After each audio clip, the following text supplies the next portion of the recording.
Waalaikumsalam warahmatullahi wabarakatuh. Silakan duduk. Ini kelas 8? Nah, kelas 8A. Kita hari ini akan melanjutkan bab 6 tentang apa kemarin tadi gini? Merawat kebinekaan di era digital. Siapa yang masih ingat pengertiannya? Kemampuan menggunakan teknologi secara cerdas dan bertanggung jawab. Masih lupa atau masih ingat? Masih lupa. Oke, nah sebelum kita mulai kepada materi selanjutnya, kita absen dulu ya. Yang pertama ada Aprijal, ada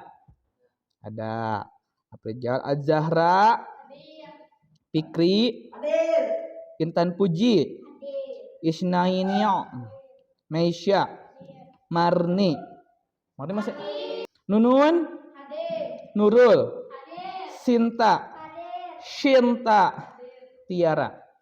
Hadir. Berarti yang tidak ada hanya Marni lagi. Hari ini kita akan belajar tentang etika berinternet atau netiquette. Apa itu netiquette?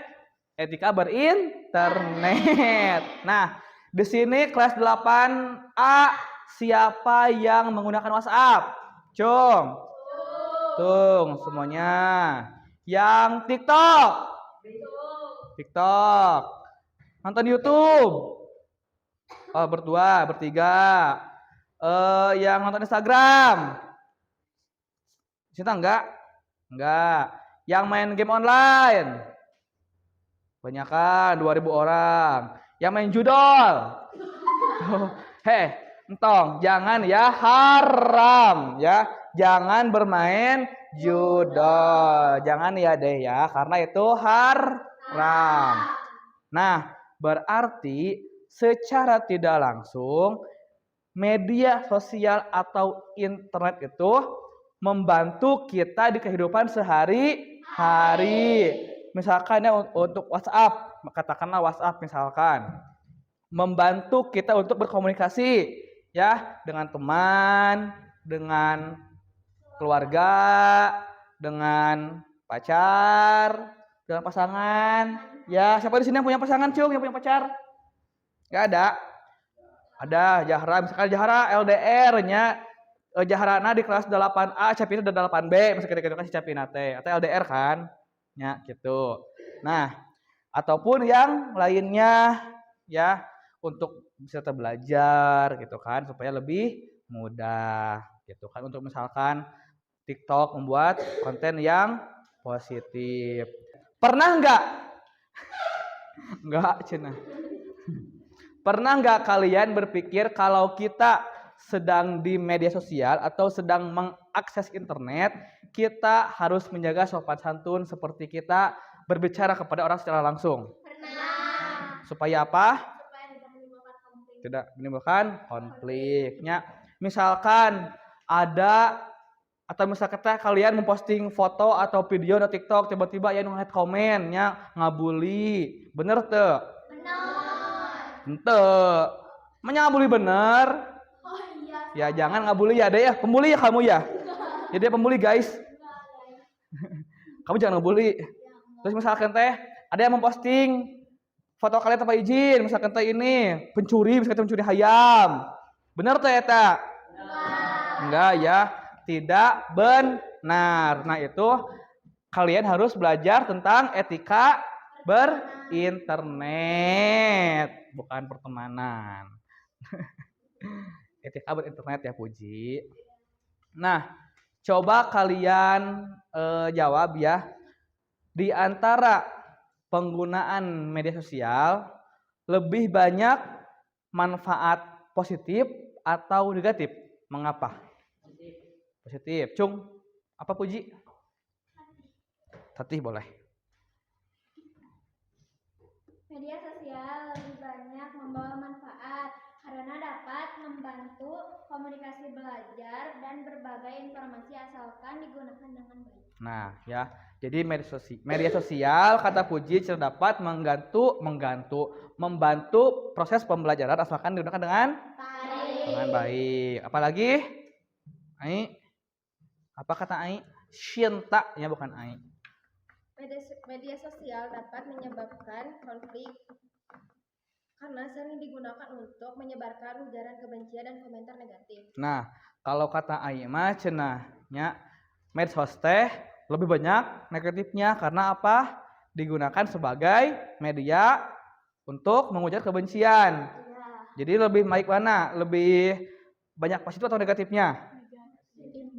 Imbang. Mana imbang? Negatif atau positif? Tergantung bagaimana yang menggunakannya. Nah, apakah kalian akan menjadi orang-orang yang ngabuli lewat medsos? Apakah yang menggunakan dengan baik? Itu. Ya. Menggunakan dengan baik. Ya. Aceng, ngomong Ceng. Jumpa wae Ceng. Kemudian. Nah, dengan belajar tentang etika berinternet, diharapkan kalian mampu yang pertama ya ngelag. Nah, ini mampu apa? Menjelaskan pengertian etika berinternet atau net. Yang kedua, mengidentifikasi perilaku positif dan negatif di dunia digital. Yang ketiga, menerapkan etika dalam penggunaan media sosial dan internet. Yang keempat, menunjukkan sikap bertanggung jawab dalam berkomunikasi digital. Nah, itu untuk tujuan pembelajaran di materi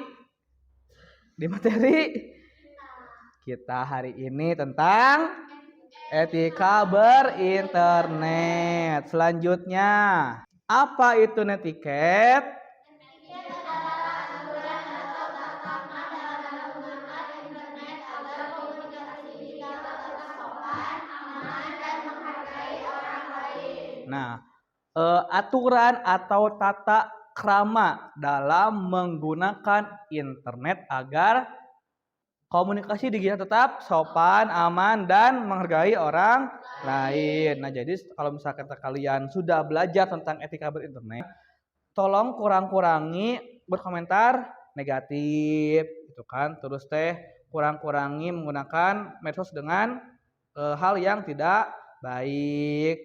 Bukan kurang-kurangi sih, lebih kehilangkan ya.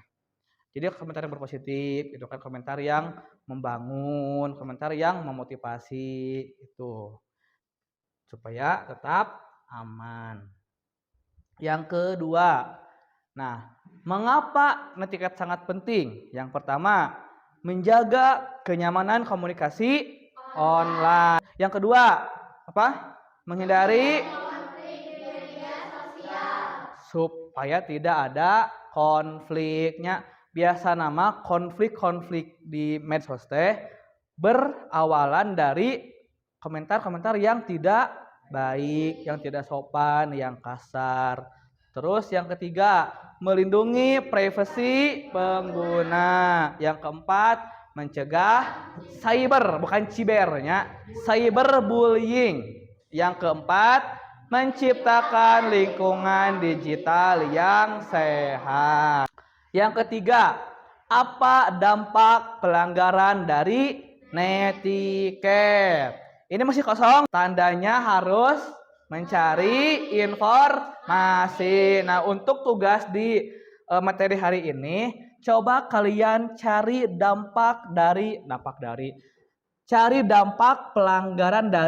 pelanggaran netiquette. Ya, boleh dari Google, boleh dari buku paket. Boleh dicari pelanggaran netiquette. Ya, dampak sosial dan personal boleh. Iya, betul. Apa kamu senyum-senyum baik? Apa gosip pikri sain? Sok tebur cari tong ieu tong hore-hore bae. Pikri bisa pikri. Beres? Beres. Siapa yang mau maju ke depan untuk membacakan hasil kerjanya? Siapa? Sok kita ke depan. Dampak pelanggaran etiket secara spesifik meliputi beberapa aspek berikut. Kesatu, sanksi sosial dan reputasi. Jejak Sanksi bukan sanksi. Sanksi sanksi sosial dan reputasi. Jejak digital sangat sulit dihapus. Pelanggaran seperti penyebaran hoaks atau ujaran kebencian dapat merusak reputasi profesional maupun pribadi, bahkan mengakibatkan pengucilan atau perundungan balik dari komunitas online. Nomor 2, jeratan hukum. Pelanggaran berat seperti pencemaran nama baik, penyebaran data pribadi, doxing